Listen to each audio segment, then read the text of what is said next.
Autoscan is another program that can be used to discover computers or clients connected to the same network. It's not as fast as NetDiscover, but it has a graphical interface, so it's easier to use, and it actually displays more detailed information about the discovered clients. You can download Autoscan from this link. So I'm just going to go to my Kali machine, and it's right here. You can download the Linux version from this link. The problem is the latest version, which is 1.5, actually has a bug, so it doesn't work very well. So what I'm going to do is I'm going to download an older version, which is 4.2. So I'm just going to ignore this. I'm going to click cancel, and I'm going to go to files here. So I'm just going to delete everything in there. And I'm going to go on Autoscan. And I'm going to go on 1.42. And I'm going to download the Linux version. Now I'm actually going to put a direct download link in the description, so you can just click on that in the resources of the lecture. So I'm just going to save this. And that's it, it's downloaded. So if I go to my files and go to downloads, you'll see that we have the file downloaded right here. So I'm going to extract that file by right click and click on extract here. And you can see that we have the installer right here. Now you should run this installer in the terminal, but before we do that, there is a library that we need to install that Autoscan uses. This library is only available to computers that have a 32-bit architecture, so to 32-bit processors. So we need to add that architecture first, then install the library. So the first command we're going to do is add the 32 compatibility to our 64-bit computer. If your computer was 32-bit, then you don't need to run this command. If it's 64, then you need to run this command. So you can run it anyway, there's no harm. So I'm just going to run dpackage, add architecture, i386, hit enter. Now we need to update the sources, so I'm going to do apt-get update. Now I'm going to install the library that Autoscan needs, and it's called libc6. So we're going to do apt-get install libc6 i386. Now it's telling me, do I want to install it? I'm going to say yes. Now it's telling me, do I want to restart the services as configurations are made? I'm going to say yes. Okay, now it's all installed. We installed the library that Autoscan needs. Now all we need to do is just install Autoscan itself. Now as you remember, Autoscan was downloaded in the downloads folder in a folder called Autoscan Network. So we're going to navigate to the downloads. We do cd downloads. Then if we list the files, you'll see that we have the Autoscan installed directory. So we're going to open that doing cd Autoscan Network.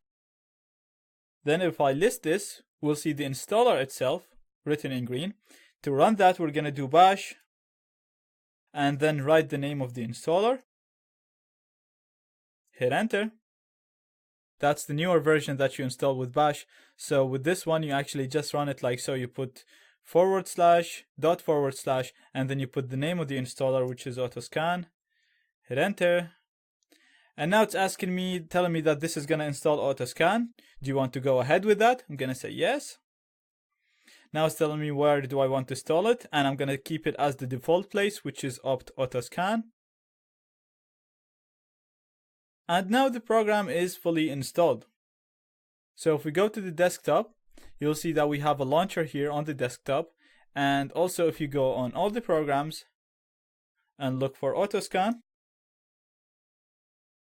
you'll see that we have two files, the uninstaller and Autoscan itself. So I'm going to run Autoscan. And here we go. This is the program, and now we can use it to discover clients connected to the same network as us. So let's see how we use AutoScan. This wizard will actually help you start the scan and see the results. So we're just going to click on forward, and it's telling us to call the network something. We're just going to keep it as local network. I'm going to do forward, and again it's still asking us where the network is. It's our local host, so I'm keeping it the same. Gonna hit next. And now AutoScan is showing us the available interfaces. This is really important because depending on which interface you pick, you'll discover the devices connected to the same network that this interface is connected to. For example, right now I have two interfaces. I have ETH0 and LAN 0. LAN 0 is an actual wireless card connected to my real home network. So if I use this interface, I'll be able to discover all the devices that's connected to my Wi-Fi home network because LAN 0 is connected to that network. I also have ETH0, which is the virtual interface created by VirtualBox, which is connected to the NAT network. So if I use ETH0, I'll be able to discover all the computers, all the virtual computers inside VirtualBox only. So I'm going to use LAN 0, which will allow me to discover all the computers around me, the real computers. I'm going to go forward, and then we're going to go forward one more time. And now the program is working, and as you can see, it's already discovering devices in my network. So give this some time.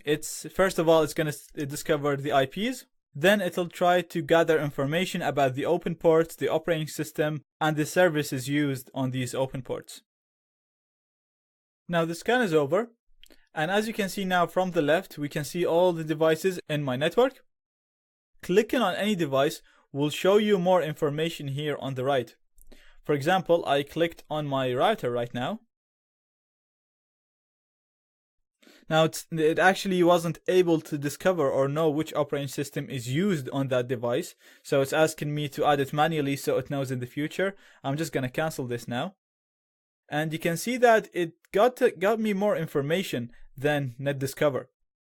So first of all, you can see the IP, you can see the MAC address, and you can see the manufacturer of the wireless card right here.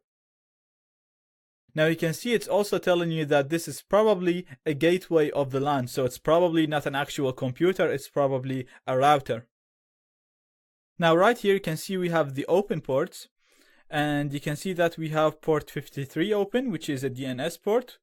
And you can also see that HTTP is open, which is a web server port. So basically you can try and put this IP, which is 192.168.0.1, and then you'll be able to access some sort of a website. And this is true because using that IP, you'll be able to access the website that allow you to configure the router. Now you can go ahead and try to access the other devices, see the services that you can discover, and see if it manages to discover the operating system on these devices. This is it really. As I said, it's easier to use and it shows us more information than NetDiscover, but it'll take longer time to actually scan the network and discover the information. In the next video, we'll have a look on ZenMap, which will show us more detailed information about the connected clients to our network.